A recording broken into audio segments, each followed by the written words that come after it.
میں نے تو خیر ان کے ساتھ نہیں بیٹھا، ہماری ٹیم بیٹھے گی، لیکن بات تو صرف الیکشنز کی ہے. پھر گرینڈ نیشنل ڈائلاگ، یہ بڑی بڑی باتیں چھوڑیں، پہلے تو آئیں الیکشنز کے اوپر.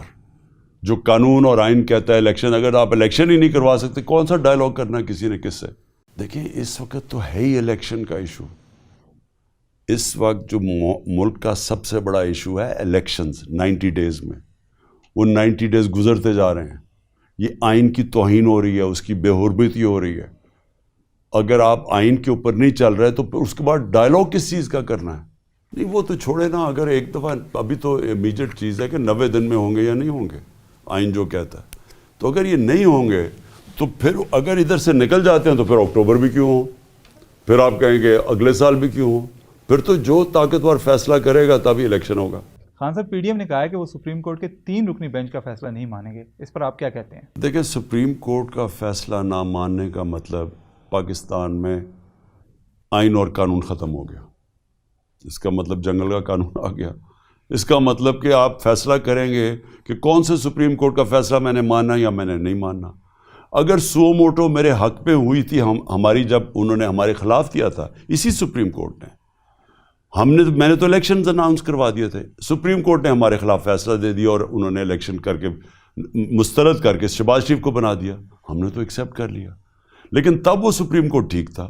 آج وہ سو موٹو ایکشن لے رہا ہے اور ان کو لگ رہا ہے کہ ان کے خلاف جائے گا، اب یہ سپریم کورٹ کو متنازع بنا رہے ہیں. یہ ان کی تاریخ ہے. سجاد علی شاہ کے کورٹ پہ اٹیک کیا، اس نے کنٹیمپٹ لگا دیا، عدالت میں اٹیک کر دیا، پھر وہ رشوت دے کے ججز خرید لیے. تو اس کی تو تاریخ ایسی ہے. ہم کھڑے ہوں گے اپنے آئین اور قانون کے ساتھ، تحریک چلانے. ہاں بالکل کھڑے ہوں گے. ہم کبھی سپریم کورٹ کو پوری قوم بیک کرے گی، آپ دیکھتے رہیں، ساری قوم کھڑی ہوگی سپریم کورٹ کے ساتھ. میرے خیال میں اس میں نواز شریف کا بہت بڑا ہاتھ ہے. اس نے پہلے بھی تقسیم کیا تھا 97 میں سپریم کورٹ کو، اپنے مفادات کے لیے اس نے سپریم کورٹ کو تقسیم کیا تھا.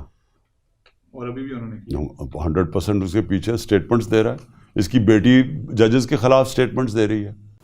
وہ ہیں کون فیصلہ نہ ماننے کے لیے؟ آپ کی حیثیت کیا ہے؟ قانون تو ملک کا آئین تو سپریم کورٹ کے ہاتھ میں فیصلہ کیا آئین کو انٹرپریٹ کرنے کا.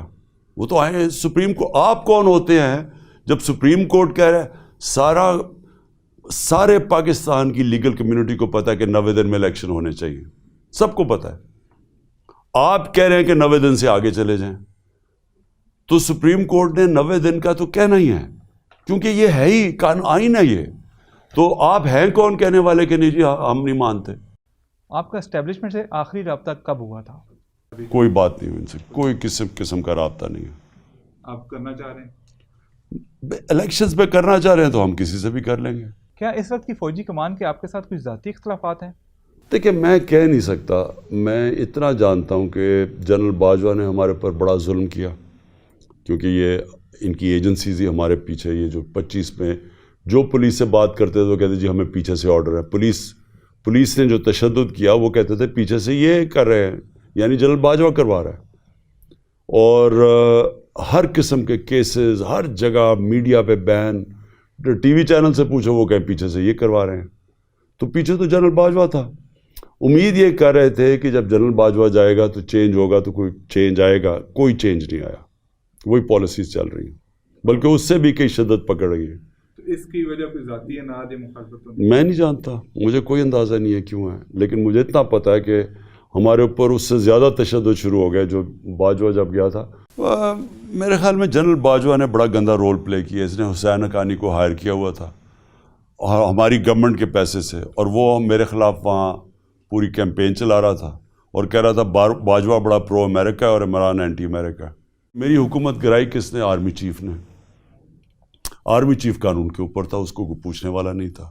وہ سازش کرتا رہا اور آخر میں آ کے اس نے یہ ان لوگوں کے ساتھ مل کے، اور ساتھ پھر اس نے امریکنوں کو بھی میرے خلاف کر دیا. جب عوام ہمارے ساتھ کھڑی ہو گئی تو بجائے اس میں یہ اتنی عقل ہوتی ہے کہ میں غلط فیصلہ کر بیٹھا ہوں، عوام کے اگینسٹ کبھی ملک کی اسٹیبلشمنٹ نہیں جاتی. وہ جا کے ہمارے خلاف ہو کے اور ان کے ساتھ کھڑا ہو گیا جن کی وجہ سے عوام ہمارے ساتھ آئی تھی. یعنی یہ جو اوپر جرائم پیشہ لوگ آ کے بیٹھ کے ہیں جن کے اوپر 1100 ارب روپے کے کرپشن کیسز تھے، جب وہ ان کے ساتھ کھڑا ہوا تو قوم بھی اور فاصلہ ہو گیا ادارے میں اور قوم کے اندر بھی. میرے خیال میں ہمیں انہوں نے سیٹیں ہماری کم کروائی تھیں اور ان سیٹوں سے ہمیں کنٹرول کرنے کے لیے انہوں نے ہماری سیٹیں کم کروائی تھیں. میں 2018 کی بات کر رہا ہوں. ہمیں بالکل ہمارے خیال میں انہوں نے ہماری سیٹیں کم کروائی ہیں. ہمیں کوئی سیٹیں زیادہ نہیں ملی، ہمیں وہ سیٹیں نہیں ملی جو ہمیں ملنی چاہیے تھی. آپ کی پارٹی کا یہ دعویٰ ہے کہ آپ کے سوشل میڈیا کے کارکن جو ہیں وہ اغوا ہو رہے ہیں. ان کو کون اغوا کر رہا ہے اور ان کے ساتھ کیا ہو رہا ہے؟ کیا آپ نے ان کارکنوں سے پوچھا ہے جو واپس آئے ہیں کہ ان کے ساتھ کیا ہوتا رہا ہے؟ اظہر ماشوانی کو 7 دن کے لیے ابڈکٹ کر کے لے گئے اور ہمیں پتہ کون لے کے گیا. نہ ایف آئی اے لے کے گئی، نہ پولیس لے کے گئی. ہمیں پتہ ہے کون سی ایجنسی لے کے گئی. اور وہ بھی جو کراچی سے اٹھایا ہمارا جو نوجوان ہے اس کو بھی اٹھا کے لے گئے. اصل میں ان کو خوف آ گیا ہے کہ ہمیں انہوں نے میڈیا میں تو بین کر دیا، میڈیا پہ تو مجھے دکھانے نہیں دیتے. تو اگر ہم سوشل میڈیا پہ آ رہے ہیں، اب سوشل میڈیا کے اوپر آ گئے ہیں کہ کسی طرح مجھے بلیک آؤٹ کیا جائے. ان کو انہوں نے کئیوں پہ تشدد کیا. کئی پہلے سوشل میڈیا کے لڑکوں کے اوپر انہوں نے بڑا مارا مورا، اور مجھے لگتا ہے کوئٹہ والے کو کیا. اس نے کہا کہ میں تو کسی پارٹی کے ساتھ ہی نہیں ہوں.